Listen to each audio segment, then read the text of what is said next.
bonjour. Nous allons ici fait une révision de ce que nous avons présenté en termes de solfège, mais surtout en termes de partition. Il était question pour nous de présenter et de monter déjà les portées. Nous avons vu ici la portée en clé de sol. Nous avons vu ici la portée en clé de fa. Et nous disions que la portée en clé de sol donne son nom à la deuxième ligne, celle en vert. Donc cette ligne va porter le nom de la clé qui est sol. Et ici, dans la portée en clé de fa, la quatrième ligne va porter le nom de la clé de fa. C'est pour ça que vous aurez fa sur votre quatrième ligne. Nous avions présenté le do médium. Et nous avons dit que le do médium est le do qui sépare la portée en clé de sol de celle de la clé de fa. Pour revenir au piano, nous avions indiqué que la note de do médium se trouve à peu près au milieu du piano. Donc c'est cette note. Et les notes qui sont au-dessus sont les notes ascendantes lorsque je vais vers la droite. Et les notes en dessous sont les notes descendantes lorsque je vais vers la gauche. Il en est de même dans notre schéma où nous avons les notes qui sont montantes et descendantes. Il est rappelé ici que la main droite joue les notes en clé de sol et la main gauche joue les notes en clé de fa. Nous avons donc repéré dans notre partition le do, le sol et le fa. À partir de ces trois références, nous pourrons retrouver toutes les autres notes, ainsi que nous les avons vues déjà jusqu'ici. Nous savons par exemple que la première ligne de la portée en clé de sol, c'est mi, et donc nous aurons mi, fa, sol, la, si, do, ré, mi, fa, et ensuite sol. Ici donc nous aurons, en partant de fa, nous aurons fa, mi, ré, do, si, la, sol. Donc nous aurons sol ici, sol, la, si, do, ré, mi, fa, sol, la.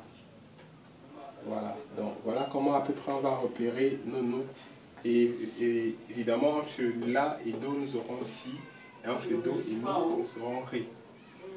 Nous avons vu les lignes supplémentaires aussi, au-dessus, et les lignes supplémentaires en dessous. Voilà, donc nous avons vu aussi les différentes notes de do, ré, mi, fa, sol, la, si, do. Ça c'est la gamme ascendante. La gamme descendante sera do, si, la, sol, fa, mi, ré, do. Il en est de même dans le système anglo-saxon. On aura C, Si, D, E, F, D, E, P, Si. Et C, B, E, D, F, I, D, Si. Donc les notes aiguës sont les notes qui vont des graves. On aura les notes qui vont des graves pour les aigus. Voilà. Les notes les plus des hommes, on a la voix des hommes qui sont les voix graves, des femmes moins graves, et des enfants qui sont un peu plus aigus. On a vu les registres basses, ténor, alto et soprano. Voilà à peu près résumé ce que nous avons eu à faire jusqu'ici. Il faut noter aussi que nous avons les armatures. Voilà, l'armature, c'est tout ce qui se retrouve en début de portée et qui nous indique tout ce que nous allons, qui nous indique la lecture de tout ce que nous aurons à rencontrer dans notre portée ou dans la suite de notre partition. C'est ainsi qu'ici, là, nous avons l'armature dans la portée en clé de sol. Nous avons ici le dièse.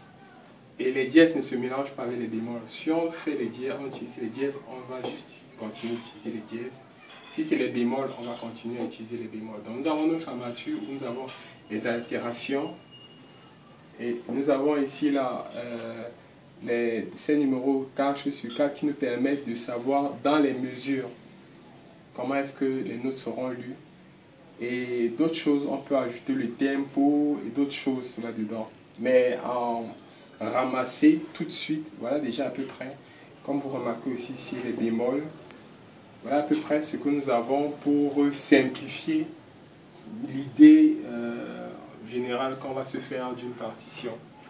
Voilà, cela dit, nous allons vous dire merci pour avoir suivi cette révision avec nous et nous allons préparer des exercices que nous allons vous envoyer pour que vous puissiez nous donner des résultats ou nous donner les réponses pour que nous assurions que vous aussi à votre niveau, nous suivez comme il faut.